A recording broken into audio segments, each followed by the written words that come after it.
Hello everyone, फिर से आप लोगों के सामने हाजिर हो गया हूँ एक क्राइम के घटना को लेकर। आज जिस क्राइम के घटना को सुनाने जा रहा हूँ उस घटना को सुनाओ, लेकिन उससे पहले मैं बता दूँ, जैसे कि आप लोग जानते हो पिछले साल अगस्त महीने में यानी 2024 में अगस्त महीने में हमारे देश के अंदर एक बहुत बड़ा हंगामा हो रहा था। उस हंगामे के पीछे का जो वजह थी, एक लेडी जूनियर लेडी डॉक्टर की मौत को लेकर, जो कोलकाता में घटी थी।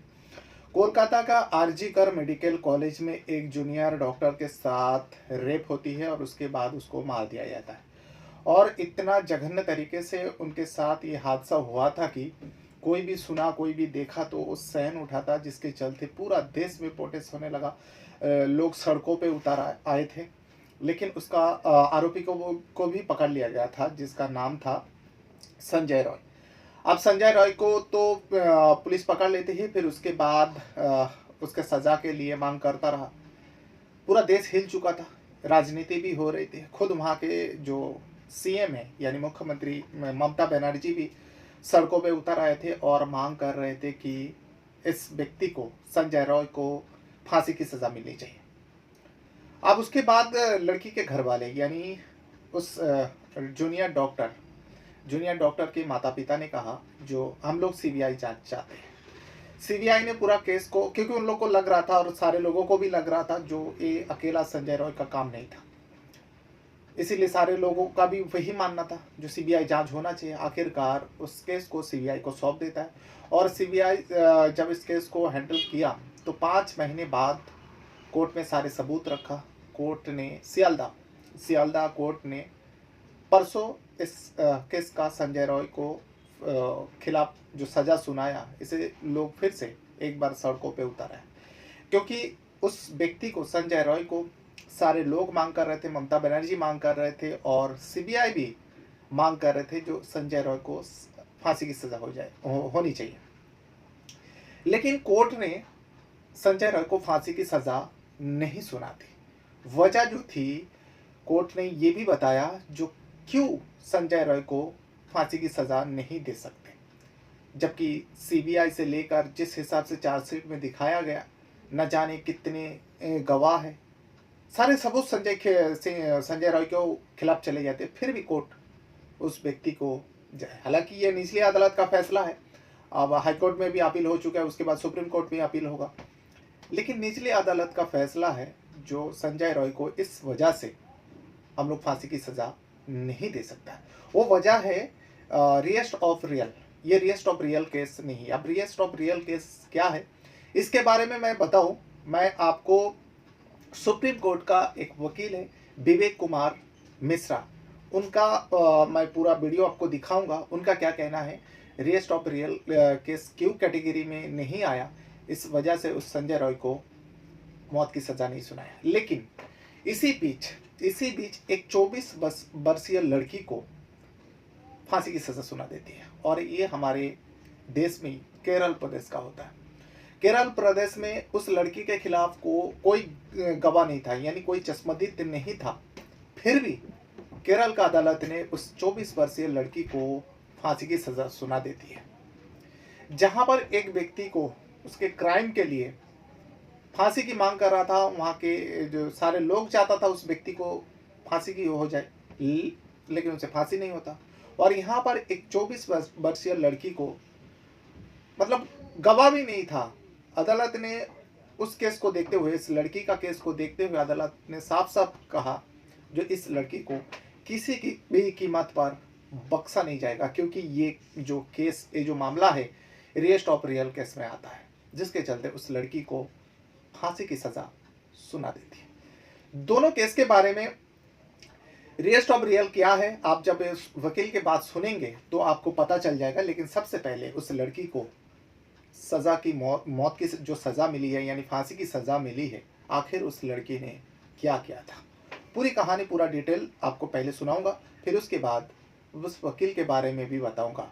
और मतलब वकील का पूरा जो उनका जो बयान है, उनका जो कहना है रिएस्ट ऑफ रियल केस के बारे में, जो सुप्रीम कोर्ट के हवाले से उनका कहना है। सुप्रीम कोर्ट का वकील है वो विवेक कुमार मिश्रा जी, मैं उनका पूरा वीडियो दिखाऊंगा।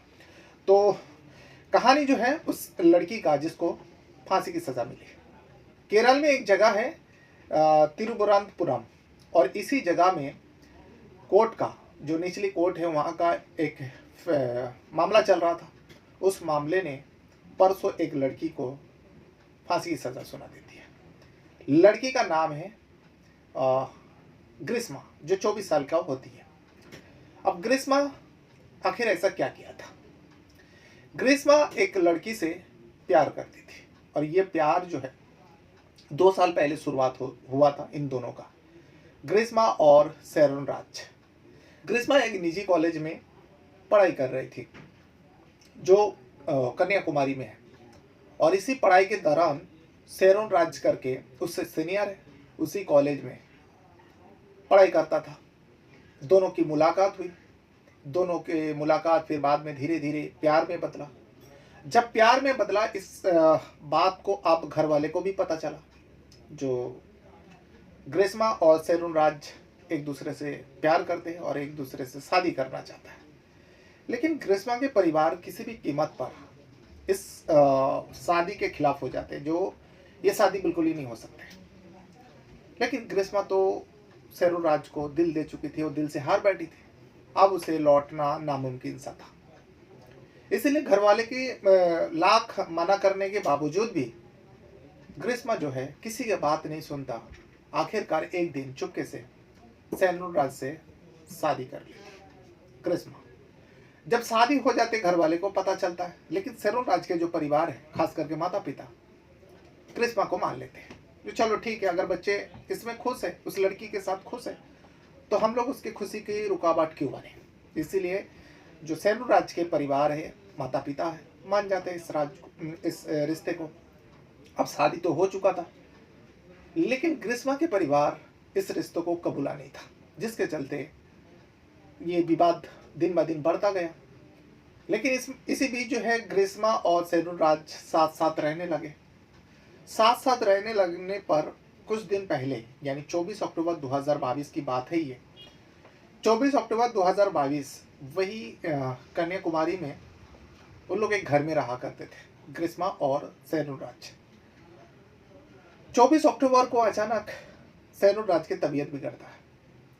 जब तबीयत बिगड़ता है, और ग्रिस्मा के तो परिवार वाले आने वाला नहीं था उसे देखने के लिए, इसीलिए शेरोन राज के परिवार जो है उसे लेकर सीधा अस्पताल पहुंचता है।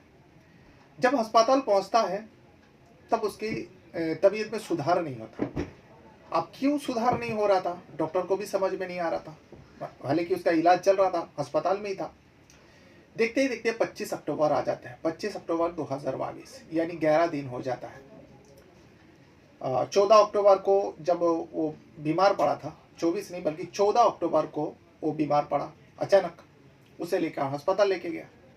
उसका सारे टेस्ट हुआ, सारे टेस्ट कई सारे खुलासा हुआ, जिसके चलते लोग परेशान था।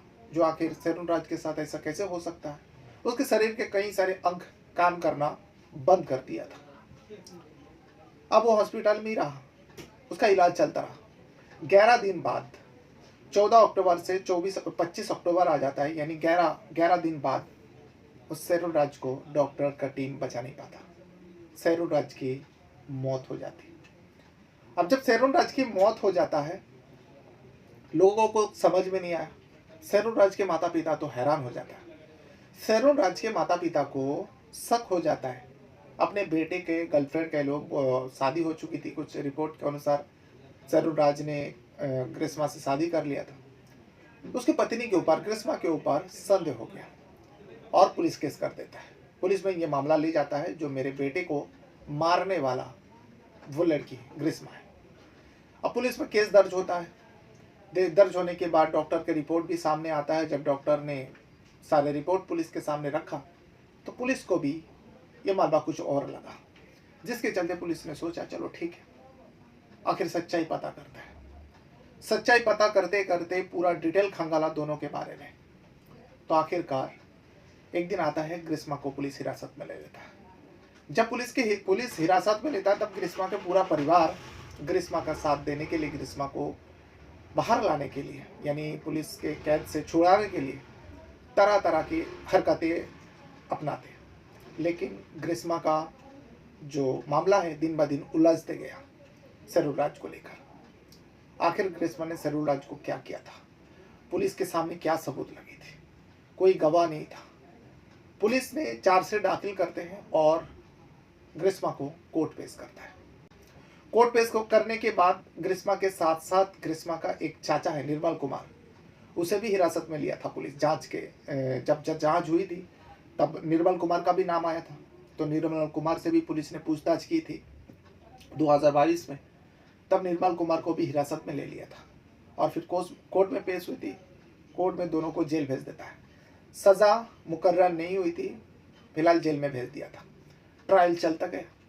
इसी बीच ग्रिस्मा का जो परिवार है, दोनों को बाहर लाने के लिए सारी हरकतें अपना रहे थे, इधर उधर दौड़ रहे थे, लेकिन सेरूल राज की तो मौत हो चुका था, उसके परिवार उजड़ चुका था। यहाँ पे ट्रायल चलता रहा, लेकिन कुछ दिन पहले यानी 3 दिन पहले की बात कर रहा हूँ, केरल का तिरुवनंतपुरम का जो निचली अदालत है इस मामले का फैसला सुना देते हैं। इस मामले को लेकर जो सुनवाई हो रहा था, ग्रिस्मा और निर्मल कुमार को सजा सुनाता है। निर्मल कुमार को 3 साल की सजा सुनाता है, जो ग्रिस्मा का चाचा होता है, जो इस क्राइम को करने के लिए ग्रिस्मा का साथ दिया था। और ग्रिस्मा को 24 साल की लड़की को फांसी की सजा सुनाता है। और ये पहला मामला है केरल प्रदेश में जो 24 साल की लड़की को फांसी की सजा सुनी। आखिर ग्रिस्मा ने सेरूल राज के साथ अपने चाचा निर्मल कुमार के साथ मिलकर क्या किया था, कोर्ट के पास ऐसे क्या सबूत पेश किया था पुलिस ने। जब कोर्ट के सामने पेश हुआ, कोर्ट ने पूरी बात बताया, वकीलों का जेरा हुआ, तो पूरा सच्चाई लोगों के सामने आया। दरअसल ग्रिस्मा ने जब सेरूल राज के साथ रह रही थी लिव-इन में, तब ग्रिस्मा के परिवार किसी भी कीमत पर इस फैसले को मानने को तैयार ही नहीं था। ग्रिस्मा भी परेशान हो चुकी थी परिवार से, परिवार रूठे रूठे रह रहे थे। इसी बीच जो है ग्रिस्मा अपने भविष्यवाणी जानने के लिए, यानी अभी अपने फ्यूचर के बारे में जानने के लिए किसी पंडित के पास जाता है। जो पंडित के पास जाने के बाद जो लोग भविष्य वगैरह बताते हैं, भविष्यवाणी करते हैं, उनके पास जाती है और जाने के बाद उनको सब कुछ बताती है। तो भविष्यवाणी जो करने वाला पंडित है, उन्होंने बताया ग्रिस्मा को, जो तुम्हारा पहले पति का मौत हो जाएगा और तुम्हारा पहले पति से तुम्हें कभी सुख नहीं मिलेगी, और जो दूसरी पति होगी तुम्हारी, यानी तुम्हारा दूसरा शादी भी होगी, तुम्हारा दूसरा पति भी रहेगा, उससे तुम्हें तुम्हारा जीवन का सारे सुख मिलेगी और तुम खुशहाल तरीके से उस व्यक्ति के साथ रह सकोगे। ये ग्रिस्मा के दिमाग में घर कर गया। ग्रिस्मा सोचने लगी, वाकई जब से सेरूल राज से उसका रिश्ता बना, तब से उसका परिवार उससे रूठे रूठे, हर वक्त किसी न किसी मामले पे उलझा हुआ रहती है। पंडित तो सही कहता है। से ग्रिस्मा के मन में ये घर कर गया।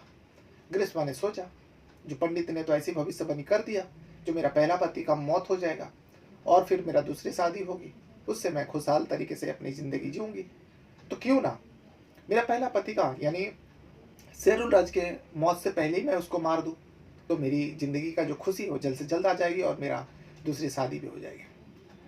इसी वजह से ग्रिस्मा जो है अपने परिवार से बातचीत करते हैं और पंडित के बारे में बताती है, जो ऐसा ऐसा है, मैं तो पीछा छुड़ाना चाहती हूँ। मैं पंडित के पास भी गई हुई थी, पंडित ने ऐसा ऐसा बताया, भविष्यवाणी किया, फ्यूचर के बारे में ऐसा चीज़ बताया। ग्रिस्मा का जो परिवार है, ग्रिस्मा को खास करके निर्मल कुमार कहता, ठीक है, अगर ऐसी बात है तो तू तेरा पति सेरूल राज को रास्ते से हटा दे। सेरूल राज का माता पिता का कोर्ट में यही कहना है, जो ग्रिस्मा है मेरे बेटे को अपने रास्ते से हटाने के लिए उसने काम किया। तो ग्रिस्मा ने अपने चाचा के साथ मिलकर शुरुआत में थोड़ा थोड़ा करके सेरूल राज को धीमी जहर, स्लो पॉइजन देता रहा, खाने में मिलाकर या फिर कोल्ड ड्रिंक में मिलाकर। कुछ रिपोर्ट में लिखा है जो आयुर्वेदिक दवा में मिलाकर सेरूल राज को वो खिलाती रही, यानी धीमी जहर देता रहा। और ये सेरूल राज को पता भी नहीं चलता था, क्योंकि प्यार करके शादी किया, प्यार है, लिव-इन में रह रहा था या शादी भी कर लिया था, जो भी है। सेरूल राज ग्रिस्मा को बहुत विश्वास करते थे, भरोसा करते थे, पति पत्नी के जैसा थे दोनों। लेकिन यहाँ ग्रीष्मा शेरूराज को अपने जिंदगी से हटा रहे थे। तभी जो है धीरे धीरे ये जहर देता रहा। कुछ रिपोर्ट में ये भी कहा गया जो शेरूराज को जो है ग्रीष्मा ने जो पैरासीटामोल बहुत ज़्यादा डोज दे दिया था, जिसके चलते उसका एक बार तबीयत बिगड़ा था, लेकिन उसकी मौत नहीं हुआ था। तब से शेरूराज के परिवार को ग्रीष्मा के ऊपर शक हो गया था, लेकिन शक था, प्रूफ नहीं था, यकीन के साथ नहीं कह सकता था। इसीलिए शेरूराज ग्रीष्मा के साथ ही रह रहे थे। और फिर वो अपना जहर जो देता रहा, धीरे धीरे वो अपना असर दिखाना शुरू किया। फिर 14 अक्टूबर को वो बीमार पड़ता है, उसे लेकर अस्पताल जाता है और धीरे धीरे और ज़्यादा बिगड़ता रहा। सारे टेस्ट हुआ तो पता चला कि उसके शरीर का कई सारे अंग काम करना बंद कर दिया। आखिरकार जब मौत हो जाता है, पूरा सच्चाई सामने आता है, पूरा रिपोर्ट के जब निकालता है तब पता चलता है शेरूराज को कई दिनों से धीमी जहर खाने में मिलाकर, कोल्ड ड्रिंक में मिलाकर दिया जा रहा था, जिसके चलते शेरूराज का मौत हो गया। और इसी को आधार मानकर जो वहाँ की कोर्ट है, उस लड़की ग्रीष्मा को सजाई मौत दे देती है, फांसी की सज़ा सुना देती है, जबकि कोई गवाह नहीं थी। और उसके चाचा निर्मल कुमार को 3 साल का जेल हो जाती है। अब बात आती है कि मैं शुरुआत में बताया, जहाँ पे कोलकाता रेपिस्ट को जो रेप भी किया फिर मार भी दिया, उसको सज़ा नहीं मिला, उसको फांसी की सज़ा नहीं मिली, उम्र कैद मिली। और यहाँ पर एक लड़की को, 24 साल के लड़की को फांसी की सज़ा दे। तो इसमें दोनों में अंतर क्या है? आखिर जज साहब ने जो कानून का हवाले देते हुए ऐसा क्या सबूत दिया जो जिसके चलते संजय रॉय को उम्र कैद देता है और इस लड़की को फांसी की सजा सुनाती। जज साहब का दोनों मामले में कहना है, जहाँ पे केरल का जज साहब है, उनका कहना है, देखिए लड़की ग्रीष्मा जो है उसका एक ही मोटिव था। मोटिव क्या थी? जो किसी भी तरह शेरूराज को मौत देना है, यानी उसको मारने का मोटिव शुरुआत से लेकर आखिर तक, जब तक उसका मौत नहीं हो गया, ग्रीष्मा का वही लक्ष्य था, जो शेरूराज को किसी भी तरह उसकी मौत हो जाए। इसीलिए वो शुरुआत से ही एक ही मोटिव पे चलता रहा, जो उसको मारना था, और इसी को वो आखिर तक आजमाता रहा और शेरूराज की मौत हो गई। जो रियस्ट ऑफ रियल में आता है, जो वो मौत को लेकर ही वो साजिश रचा और आखिर तक उस व्यक्ति को मौत दे देती है। तो ऐसे केसेस में रियस्ट ऑफ रियल केस में जाता है, इसीलिए उस लड़की को फांसी की सजा होती है। वही संजय रॉय के मामले में जो सियालदा कोर्ट का जज साहब है, उन्होंने कहा ये केस रियस्ट ऑफ रियल क्यों नहीं है, क्योंकि संजय रॉय भले ही दोषी है, संजय रॉय का मकसद कभी भी उस लड़की को मारने का मोटिव नहीं था। संजय रॉय का मकसद था उस लड़की के साथ रेप करना, जबकि उसके रेप हुआ है। अब उसके साथ रेप करते वक्त जब हाथापाई हो रहा था, संजय रॉय ने उस रेप को अंजाम देने के लिए जब हाथापाई हो रहा था, तब संजय रॉय ने उसके मुंह पर हाथ रखा, गले में हाथ रखा, जिसके चलते उस जूनियर लेडी डॉक्टर की मौत हो जाती है। तो ऐसे मामले में उसका मोटिव कुछ और था। मोटिव था उसका रेप करने का। उसका मोटिव ये नहीं दर्शाता जो उसके मोटिव उस लड़की को मारना भी था। उसका मोटिव सिर्फ रेप करने का था। रेप के इरादे से गया, लेकिन उसकी मौत हो जाती है। उसका मोटिव ये नहीं था जो उसको जान से मार दे। वही ये वजह है जो ये केस रियस्ट ऑफ रियल केस में नहीं जाता। इसके बारे में सुप्रीम कोर्ट का वकील ने जो रियस्ट ऑफ रियल केस किस कैटेगरी का केस को मिलती है, जज साहब किस आधार पर उस केस को रियलिस्ट ऑफ रियल केस मानते हैं।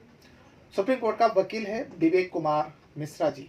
उन्होंने पूरा इस बारे में बताया जो आखिर क्या है, क्या वजह रहती है। मैं आपको पूरा वीडियो आपको उनका दिखाता हूँ, जो उनका आखिर क्या कहना है। देखिए, 1972 में पहली बार जगमोहन का एक केस था। उस केस में ये बात आई थी, जीवन जीने का वो rarest of the rare case कैसे डिफाइंड होगा। पर इसको एक्चुअली में बच्चन सिंह वाले केस में, state of Punjab, Bachchan Singh versus state of Punjab के केस में 1980 में फर्स्ट टाइम किया गया। वहाँ पर ऑनरेबल सुप्रीम कोर्ट ने कुछ गाइडलाइंस बनाई और उस गाइडलाइंस में ये बताया है कि rarest of the rare case कैसे होगा। तो उसमें सबसे पहली बात तो उन्होंने कहा कि क्राइम कुछ इस तरीके का होना चाहिए कि वो अपने आप में इतना हीनियस है कि वो उसको rarest of the rare case माना जाए। दूसरा उन्होंने जो प्रिंसिपल दिया वो ये कि कोई भी अपराध जो किया गया है वो इतना हीनियस है कि उसके लिए कोई भी सज़ा का प्रोविज़न अगर है आईपीसी के तहत या अब बीएनएस में, वो कम लगे, वो अपर्याप्त हो, उसको फील किया जाए कि अगर कोई और सज़ा दी जाएगी तो ये कम लगेगा। तीसरी बात, कोर्ट ने ये माना कि अगर आजीवन कारावास भी उस अपराध के लिए कम लगे तो ही वो case rare of the rarest case में आएगा। ठीक है। अब इसके लिए कोर्ट ने एक चीज़ और भी कही, वो ये थी कि हर व्यक्ति को संविधान के तहत जीवन जीने का अधिकार और जीवन को सम्मानपूर्वक जीने का अधिकार दिया हुआ है। दूसरी बात, हमारे देश में रिफॉर्मेटिव थ्योरी है, किसी भी व्यक्ति को सज़ा के लिए जेल भेजा ही जाता है इसलिए कि रिफॉर्मेटिव थ्योरी पे काम करते हुए उसको सुधारा जा सके। तो इन प्रिंसिपल का भी ध्यान दिया जाता है कि इसको ध्यान में रखते हुए क्या उस व्यक्ति को मृत्युदंड देना सही है या नहीं। अगर इन प्रिंसिपल पर वो बातें खरी नहीं उतरती हैं तो उस व्यक्ति को मृत्युदंड दिया जाएगा, अदरवाइज़ उसे मृत्युदंड के अतिरिक्त जो भी सज़ा हो सकती है वो दी जाएगी। ये सीआरपीसी में एक अधिकार जजेस को दिए गए हैं कि किसी भी केस का फैसला लेते समय कोर्ट जज अपनी संज्ञान से भी कुछ चीज़ों को कंसीडर करते हैं। ठीक है। तो कई बार जजेस के जो फैसले होते हैं, इसीलिए निचली कोर्ट में लिए गए फैसले कई बार हाई कोर्ट में या सुप्रीम कोर्ट में जाते हैं तो वो बदल भी दिए जाते हैं और कई बार एज इट इज़ रहते हैं। ठीक है। ज़्यादातर वो जजमेंट्स जो बदले जाते हैं उन पर हम ये नहीं कह सकते कि निचली कोर्ट ने गलत फैसला लिया। ठीक है। बस कई बार संविधान की कसौटी पर कसते हुए honourable supreme court, honourable high court उस फैसले को दूसरे रूप में बदल देती है। तो ये था वो पूरा दोनों घटना के बारे में इस वीडियो में बताने की कोशिश किया। और अगर आपको कुछ कहना है, दोनों मामले से जुड़े हुए अगर कुछ कहना है तो आप वीडियो के कमेंट बॉक्स में आप अपना राय ज़रूर दीजिएगा। और हाँ, चैनल पर अगर पहली बार है तो चैनल को भी सब्सक्राइब कीजिएगा। जिस भी वीडियो को आप मेरे चैनल पर देखते हो उस वीडियो को छोड़ने से पहले एक लाइक ज़रूर कर दिया करें। ये आप लोगों का साथ चाहिए। अपने साथ साथ अपना परिवार का भी बहुत ज़्यादा ख्याल रखिएगा।